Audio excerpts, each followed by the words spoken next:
A lenda do homem sem rosto. Em uma vila distante, escondida nas montanhas, existia uma lenda que deixava todos com medo. Era a história do homem sem rosto, uma figura estranha e assustadora que prometia realizar os desejos de quem o encontrasse. Mas, como sempre, havia um preço terrível a se pagar, e todos que o encontravam se arrependiam amargamente. A história do homem sem rosto começou há muitos anos, quando a vila era apenas um pequeno conjunto de casas de madeira cercadas por uma floresta densa. Os mais velhos da vila diziam que, no coração da floresta, vivia uma criatura misteriosa. Ninguém sabia se era um homem, um espírito ou algo pior. Tudo o que se sabia era que ele não tinha rosto, apenas uma superfície lisa, onde deveria haver olhos, nariz e boca. Ele ficou conhecido como o Homem Sem Rosto. Diziam que ele aparecia para aqueles que estavam desesperados, aqueles que tinham desejos que ninguém mais podia realizar. Ele nunca falava, mas seu olhar, ou a falta dele, parecia penetrar na alma das pessoas. Ele podia realizar qualquer desejo, mas o preço era sempre muito alto. A lenda ganhou força depois que um homem chamado Eduardo encontrou o Homem Sem Rosto. Eduardo tinha perdido sua esposa, Maria, durante o parto e estava arrasado. Ele passava as noites desejando que ela voltasse à vida. Uma noite, enquanto vagava pela floresta, Eduardo ouviu um sussurro que parecia chamar por ele. Sem pensar, ele seguiu o som até encontrar uma figura alta e magra, vestida de preto. O homem sem rosto estava ali, esperando. Eduardo, em desespero, pediu que Maria voltasse à vida. O homem sem rosto levantou a mão e Eduardo sentiu uma dor insuportável, mas logo tudo ficou escuro. Na manhã seguinte, Eduardo acordou em sua cama, suando frio. Para sua surpresa, Maria estava ao seu lado, viva. Mas algo estava errado. Maria estava diferente. Seus olhos estavam vazios e sua pele, fria.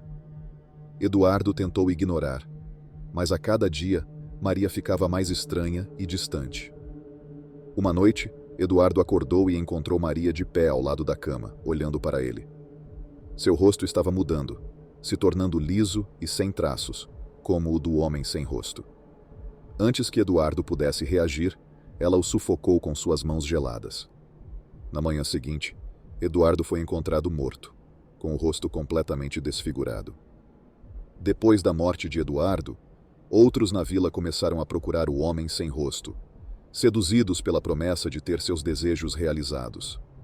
Mas, assim como Eduardo, todos pagaram um preço terrível. Uma mulher chamada Sofia, que sonhava em ser mãe, pediu ao homem sem rosto um filho. Ela ficou grávida, mas quando o bebê nasceu, era deformado e sem rosto. A criança morreu em poucas semanas, e Sofia foi encontrada morta, com o rosto liso como o do bebê.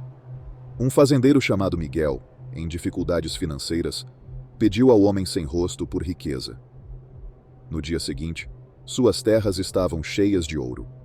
Mas, ao tocar nas riquezas, sua pele começou a apodrecer. Miguel morreu em agonia, e seu rosto estava liso e sem traços, como o do homem sem rosto. Com o passar do tempo, os aldeões começaram a temer ainda mais o homem sem rosto. Eles evitavam a floresta e ensinaram seus filhos a não desejar o impossível. Para acabar com a ameaça, os mais velhos da vila realizaram um ritual antigo para selar o homem sem rosto na floresta, onde ele não poderia mais ser invocado. O ritual parecia ter funcionado, e por muitos anos a vila viveu em paz.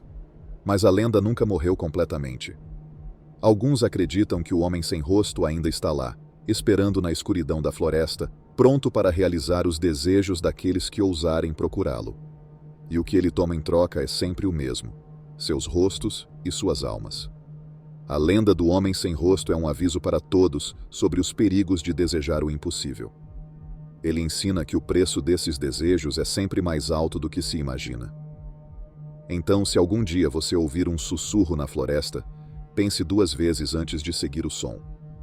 O homem sem rosto pode estar esperando para realizar seu desejo, mas o preço que você pagará será mais alto do que você jamais imaginou.